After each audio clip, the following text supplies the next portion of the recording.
Hello and welcome to the Fishing Guide Podcast. We're lucky enough to be sitting in Southtown Sporting Goods. Larry's here, and we're going to talk about where these fish go in the winter. We're just going to jump right into it. Larry's down here at Southtown Sporting Goods, the owner of it, and so he has a couple degrees, and the good part is he also owns a bait store, and so he knows what those fish are biting, and he knows kind of where they go and puts them together. I'd say that's how that works, right? Well, a little bit of it, but the fishermen put it together. We just Right. tell them what they want to use, but they're the ones that and there's such a change taking place now with all of this Right. electronics that it's they can go find them in the wintertime. It's the general pattern as we start cooling in the fall. Right. You go through a period of time, and we're right around it now when they kind of come on shore for the last time. There'll be in that period when the temperature goes back to the 60s and mid 50s when they kind of do the reverse of spring. Right. There's a brief period of time when they'll get very active along the shoreline. Then after that, they kind of sound and follow the shad deep. And winter is a great time if you like to fish deep to catch largemouth bass, all the bass, and crappies tend to do the same thing. You just don't catch them up much shallow after that temperature gets in the low 50s, and of course we have winter. That's what we're talking about here. Right. It's an interesting time. Let's start with largemouth, smallmouth, and Kentuckies. Where do they go in the winter? They will a lot of them will suspend deep. Right. And they'll kind of follow those pods of shad. Will go down. They'll lay under those and feed. And right. This whole life scope thing's opened it up to I mean, it's a new world right now. It's a right. fascinating time for the angler that has the gear, because they can literally see these fish and serious bass tournament fishermen. Some of these young kids are really good at it. They are good. They're good with the electronics, and they'll find them, but they'll get off 30, 40 feet deep. Crappie they'll get down there in deep brush, deep cover, and then just they're not very active. It's cold, but right. You can catch them, and they will feed. Sometimes they do funny things. I remember when Beaver was very young. That was in the late '60s. There were a lot of bass, and we had a cold winter where the water temperature got down in the low 40s to upper 30s, and what it was doing was,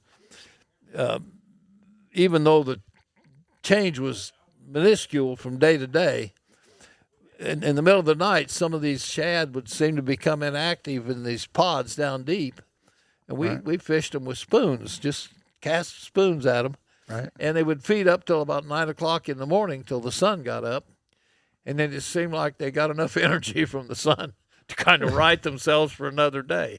Wow. But it was great fishing from daylight if you were tough enough to get out there, and the temperatures were cold. It was down on the big end of the lake. They were deep. We don't have the numbers of fish like we had. Those were the peak new years. year, the peak years, and it was tremendous fishing. But it was 70, 60, 50, 60 years ago now. Wow. But fun times, and that you can still do it, I think, but they've changed so much in the techniques.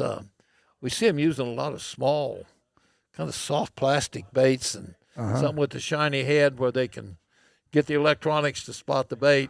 Right. And they literally tease these fish. And a good bass fisherman can. Well, I was going to ask you, like, what are jerk baits? Are they still popular? What are the ones like here? What style of baits are the most popular? The jerk baits will come on after the first of the year, as it starts to warm. And this is a good thing for the bass.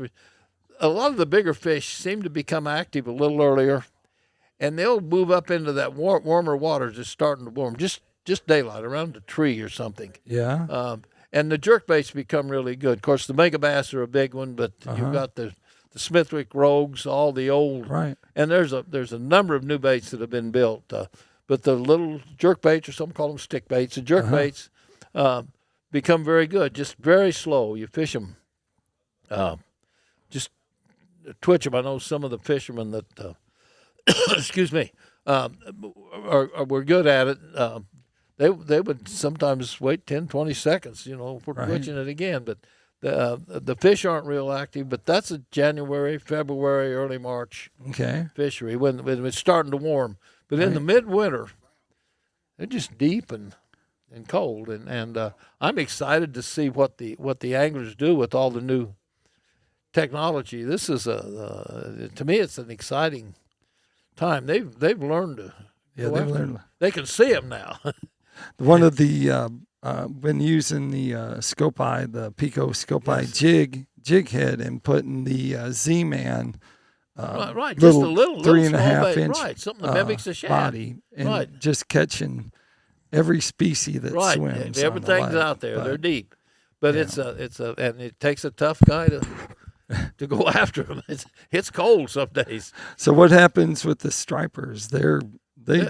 Are they the same? They're still they pretty just active. Following? They're catching, and we're settling into a winter pattern. Right. They'll move up in the river arms. They'll move up where there's more food, and we're selling a good many brood minnows. They're catching stripers right now. The winter bass pattern I don't think is quite going yet. Oh, but right. and pressure's very low at that time. We're just not as tough as we used to be. Hate to say it, but I think they're all out hunting right now. well, they they're are. Getting so ready to. they get distracted. They get distracted, and they're getting ready. But they'll come back, and of course tournaments slow down around Christmas. You got the holidays, but for the person that likes to do it, it'd be a fun time. Just to I missed all the new electronics. I've gotten too old for it, but my goodness. You just come out in my boat. We'll make it easy for you. That'd be great. But so, I'd really like to do that sometime. And then crappie fishing. What is the deal with crappie and brush in winter? They just tend to want to get around it. They tend to school. Fish tend to bunch up in the wintertime. And this hunting them, the crappie, if you can find and this can be 20 or 30 feet deep. If they've got a good structure, for whatever reason, they concentrate around those. Right. And when I was growing up, this was a long time ago, we had a dock on Grand Lake, 40 feet of water.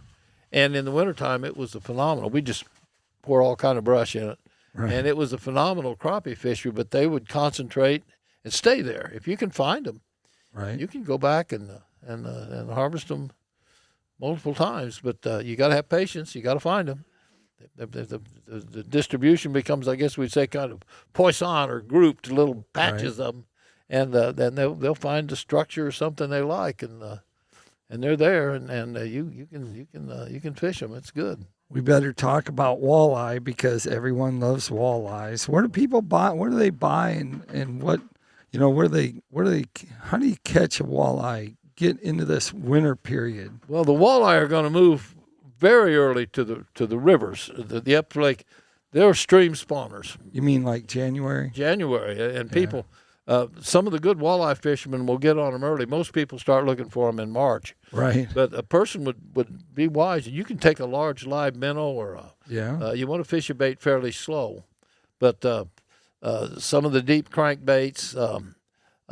There are a lot of new soft plastics that I think will fish pretty good for them. Yeah. And that's a transitional thing. We're seeing a lot more use of some of these small soft plastic minnow-like baits. Right. Put a shiny head where you can see it, and they're using the live scopes with those too. Right. And you can find them and literally tease them up. But the walleye are going to move more toward the river arms as winter. They're migratory, and they'll spawn in the streams, and they'll get up in the upper arms of the lake. And once again, it's a matter of hunting them and finding them. They'll all be located towards the bottom, though, right? Yes, they're going to. They're not going to be up the water column much. They tend to be very, very much attached to the bottom.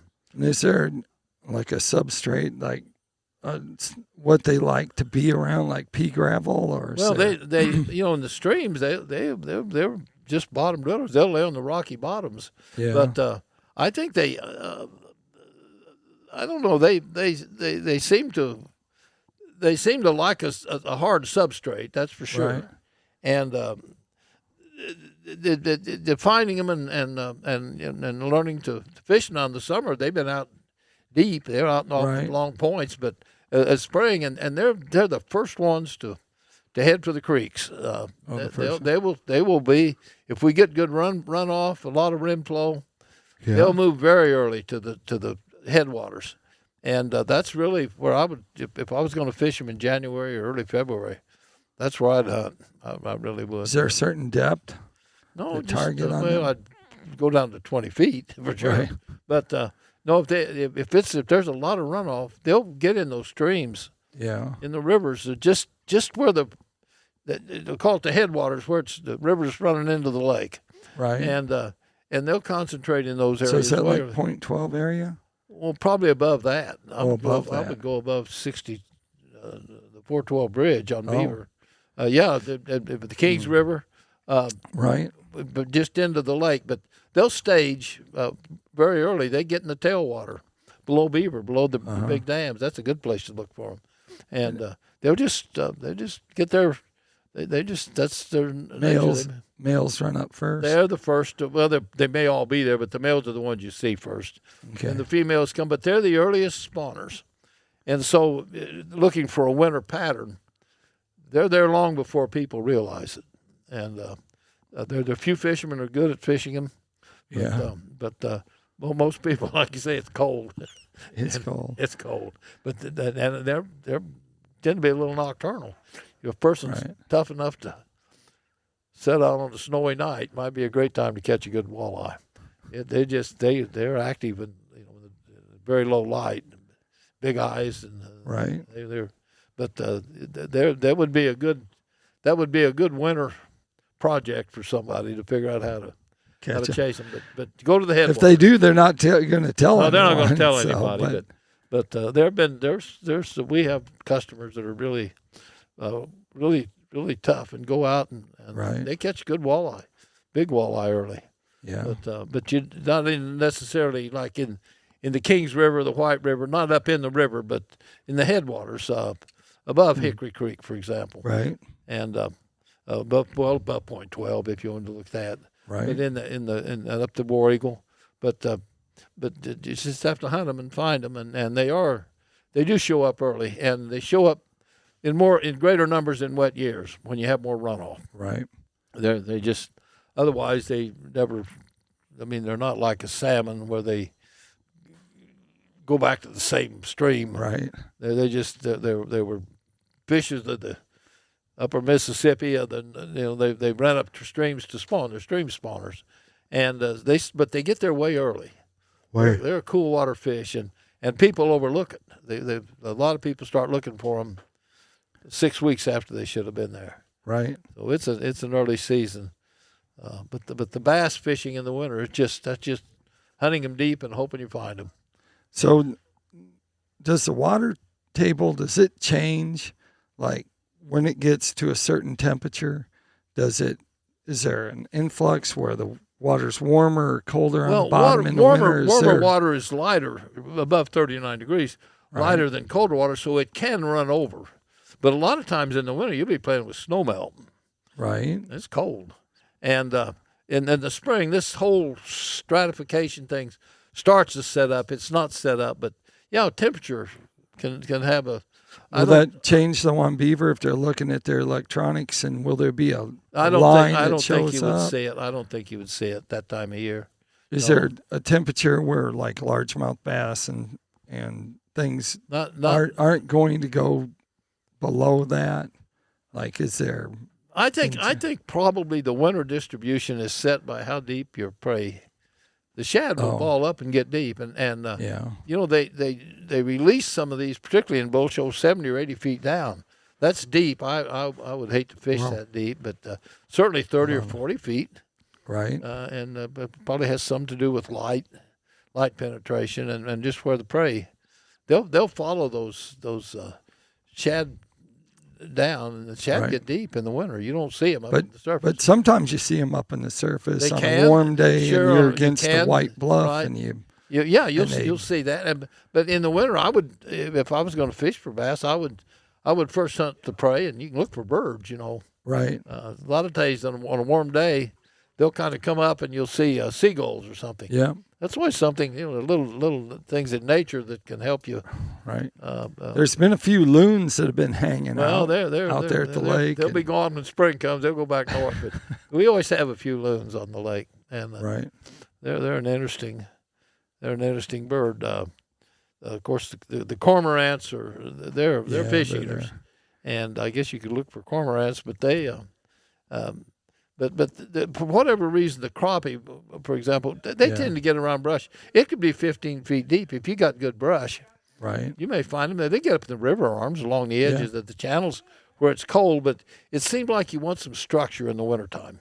Right. And they're not as much free ranging as they are in the summer. So if I was going to fish crappie in the winter, the first thing I do is look for some cover. Okay. And then if I had one of the fancy live scopes like you do, I'd see if there were fish in it. If they were, I'd try to catch them. I've literally on I know what you do. all this week. I've watched all my bites, all the big stripers that I caught this week. I watched every single one of them bite, and it's just they are pretty good size. I saw a lot of. I think what I'm seeing now is a lot of behavior that I didn't realize. I didn't realize how close some of them are hiding around this one tree, up in this one tree. Yes. And the shad come around this one tree, and they come out of nowhere, and they'll just start attacking them when they're next to that tree. Are you using big brooder minnows or? I'm using the PICO scope eye jig head and that Z-Man plastic bait. Well, those are good. That's a good way to go with it. Yeah. And spinning rod 8-pound test. I'm having a great time. Murray Lewis, remember him? Oh yes. He used to catch the fire out of stripers on the little marabou jig. Absolutely. Probably bought him from here. Well, he made a lot of his own. Yes, he'd put a little trailer on him, but the kids that work for us love to go with him and he never used over a 12-pound line. Right. Yeah. Except they're getting the brush, they're going to break off 30. And otherwise, sooner or later, I remember some of the kids that worked for us used to go with him, and they'd get a big one on. Murray, he's taking all my line. He'd say, "Hold your rod up, son." No, you got plenty of line. If they were spooling him, he'd go after them. And there were a lot of big. You're not seeing the huge stripers, are you? 20-pounder's a big one. Yeah, 20. Yeah. That's in that range. There's the numbers are. For the numbers of big ones, not like back in the early 90s was crazy. I think there's a pretty good year class or two and that would relate to the wet weather, 7 or 8 pound. Yeah. Just nice. I think those probably came from one of the stockings when you had a wet year. Yeah. It seemed to be quite a lot of them. It's pretty interesting. Talking to the guys, they seemed to. But you always saw Murray was out there in his silver bass cat, right? And he would be out there with the spinning rod sitting down, and it was before the time, and he'd be staring at his craft and looking at those schools of shad, and it was just 2D sonar. And absolutely, and he was good at it. But the electronics are a big. You use electronics are key for your striper. Jacked up. Yeah, especially because I don't use live bait. Right. And so you basically you're seeing them all, and you're just chasing shad is what you're doing. And then once you find your shad, you're looking for fish. Yeah, but if you were fishing, you'd daylight to 9 in the morning. Believe it or not, catching up in the day. A real good time is I've been starting about 1. Really? And then I get done at dark, so you're fishing the last half of the day. Yeah, the last half of the day, and they start more deeper, and then they get towards the evening. That's when they start coming up. Sure.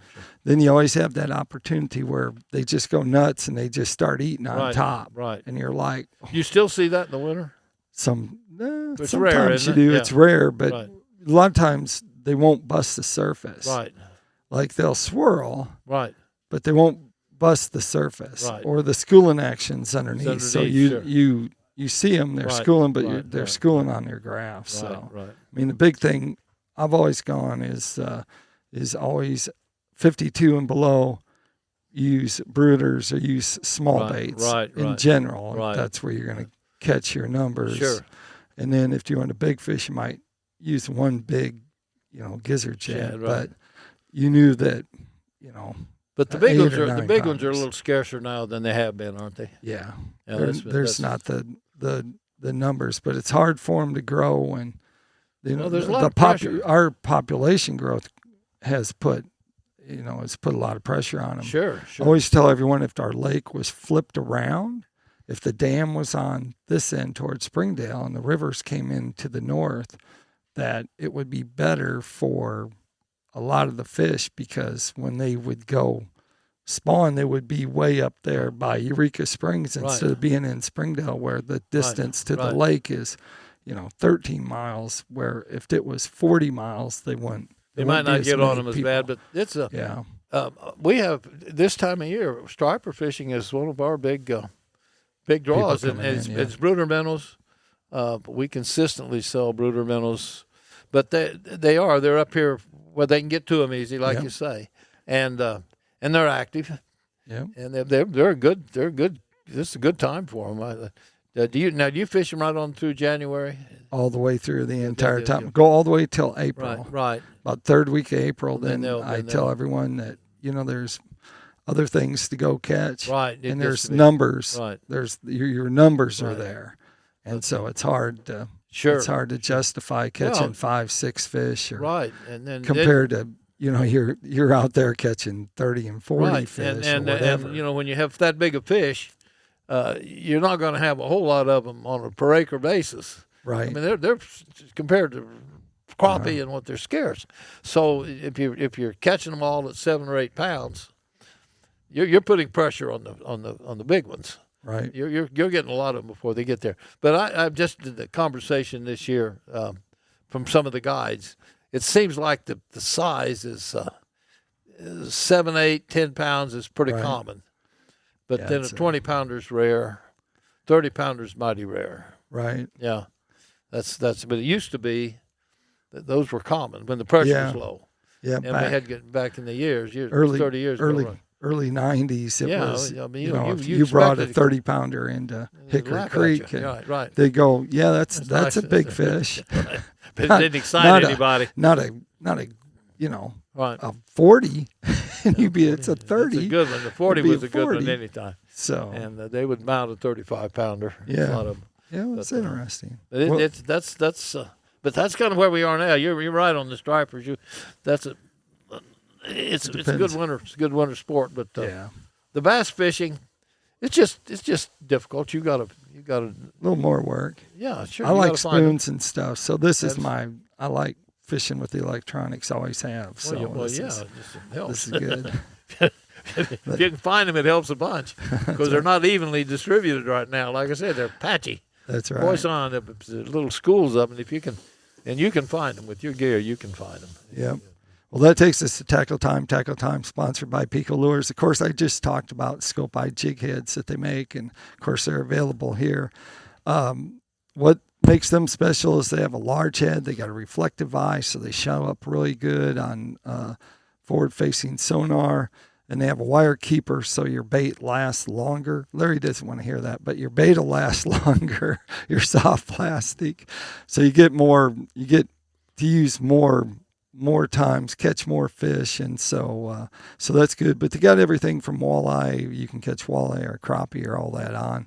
So you can check them out at PicoLures.com, or you can come in here to Southtown, and they have PICO Lures. You can buy them here.